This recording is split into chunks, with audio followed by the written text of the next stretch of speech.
serious? I don't understand.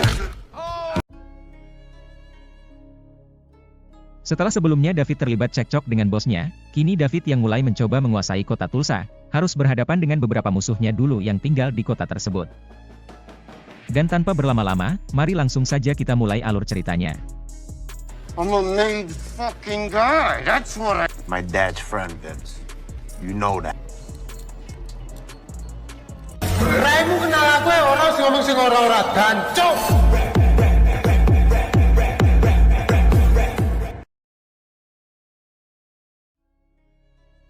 Di pagi harinya, David mencoba mencari informasi tentang anaknya yang bernama Christine. Diceritakan bahwa sudah lama ia tidak pernah menjalin informasi dengan anaknya. Namun pencariannya terhenti ketika internet meminta sebuah kartu ATM untuk mengakses lebih lanjut.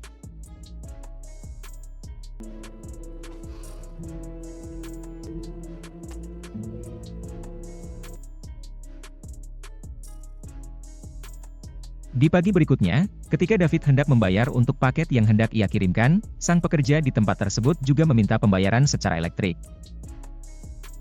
And batteries, flammable liquids, or firearm. You know, not for nothing. And I know... Karena David yang mana merupakan orang baru di peradaban modern, sehingga ia tak memiliki sebuah ATM. Alhasil, David meminjam ATM kepada orang di sekitarnya dengan bayaran yang lumayan besar. Sure. You're a friggin' hero. Di sisi lain, seorang FBI yang mana pernah berkencan dengan David, mendapatkan beberapa informasi penting mengenai David. Diketahui bahwa David merupakan seorang komandan gangster angkatan pertama di New York. Daughter Christina, early 30s. Bahkan sang tante tersebut mengetahui perihal putrinya yang kini berumur sekitar 30 tahunan. See you next time I'm in town. Thank you. Di lain sisi, ketika David melihat seorang ibu beserta anaknya yang sedang berdiri di lingkaran tengah jalan, ia merasakan sedikit kerinduan terhadap putrinya.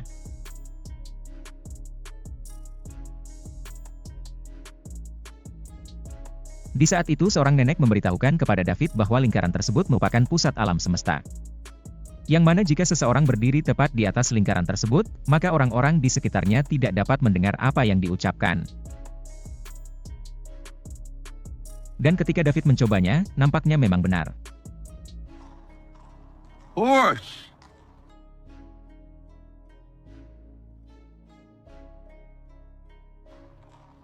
Did you hear that?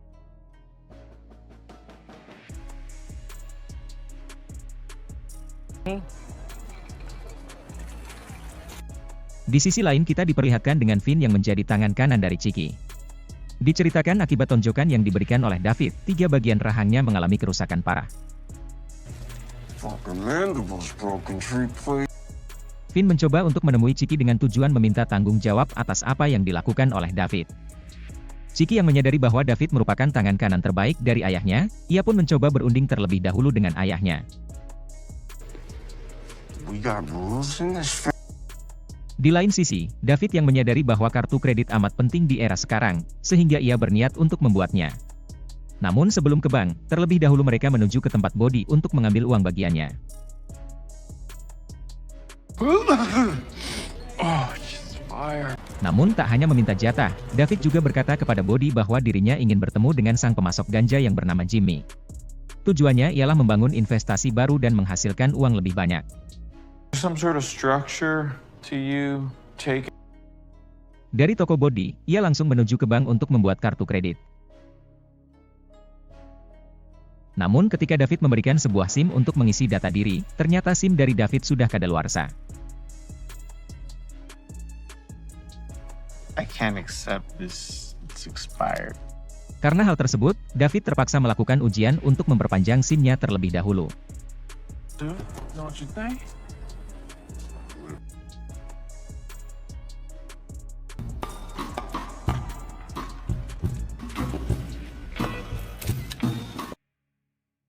Petugas di tempat tersebut berkata bahwa SIM akan jadi selang dari 5 minggu.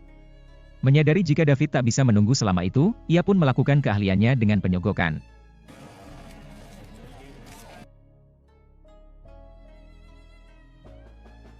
Alhasil, David mendapatkan sebuah SIM sementara, yang mana cukup untuk kebutuhan pembuatan kartu kredit.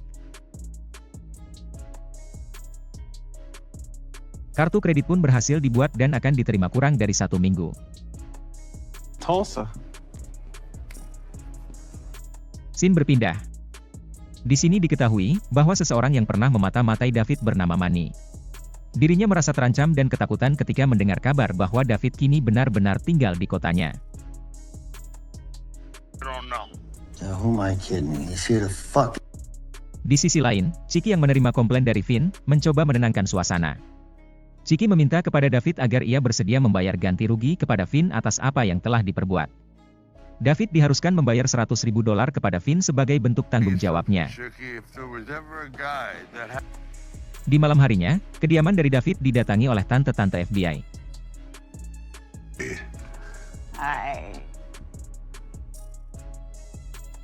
Di sini diketahui jika tante tersebut bernama Stacey Billy. Tujuan dari Stacey menemui David bukanlah untuk pendekatan pribadi, namun mengorek informasi tentang tujuan David yang mana merupakan seorang komandan gangster berada di kota Tulsa. Namun di sini David hanya mengatakan bahwa dirinya hanyalah seorang mantan penjahat. Ia mengatakan bahwa dirinya sudah hampir 18 tahun tidak pernah bertemu keluarganya. Karenanya, tujuan dirinya berada di Tulsa, karena ia menganggap jika tidak ada lagi yang tersisa untuknya di New York. Stacey hanya mengingatkan jika terjadi masalah dengan David, maka tidak ada seseorang yang bisa membantunya.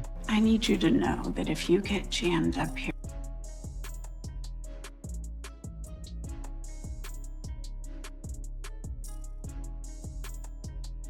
Di pagi berikutnya, David beserta Body hendak bertemu dengan Jimmy yang mana merupakan seorang pemasok ganja. Body mengatakan bahwa perkebunan milik Jimmy memiliki luas yang lebih dari 100 hektar. Come on, you never had a handle in your line of work? Barnes Geiger, man. Ketika Jimmy menemui David untuk bernegosiasi, David menolak makanan yang diberikan oleh Jimmy. Man, help yourself. Hal tersebut karena David ingin bernegosiasi dengan otak jernih. Di sini David mencoba menawar barang yang hendak ia tampung melebihi kapasitas biasanya. CRCs. Ketika kesepakatan berhasil, Jimmy mengatakan bahwa makanan yang dari tadi David makan, sudah tercampur dan terolah dengan bahan-bahan dari ganja.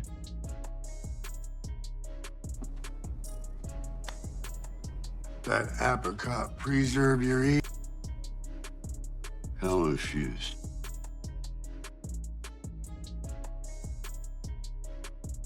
Good. Hey.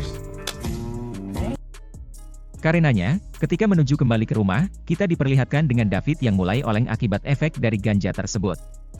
Di sini kita diperlihatkan juga dengan raut wajah dari Body yang amat sangat jelek dengan tingkah laku yang amat konyol dari David. Oh.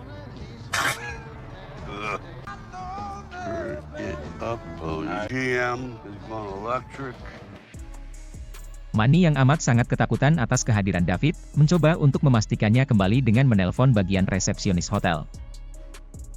I'm sorry, sir. There's no one here under that. Di pagi harinya ketika David hendak keluar dari hotel, petugas di sana memberikan sebuah amplop kepada David. Amplop tersebut berisikan kartu kredit dari David yang sudah jadi. Dengan kartu tersebut, David mencoba untuk mencari informasi tentang putrinya. Dengan bantuan kartu kredit tersebut juga, akhirnya David dapat menemukan informasi tentang alamat rumah, bahkan ia juga mendapatkan nomor telepon dari putrinya yang bernama Christine.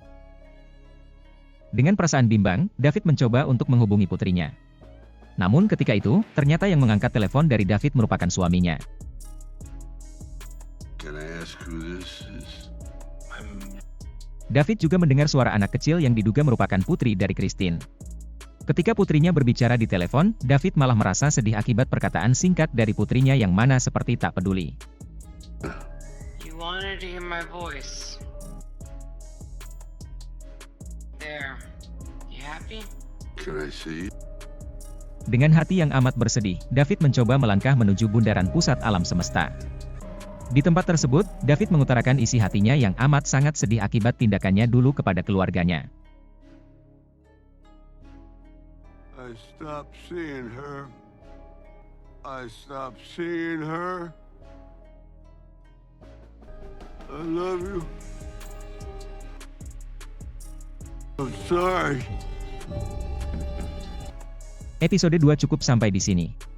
Nantikan episode 3 di beberapa hari ke depan. Dari saya, wassalam. They kill me.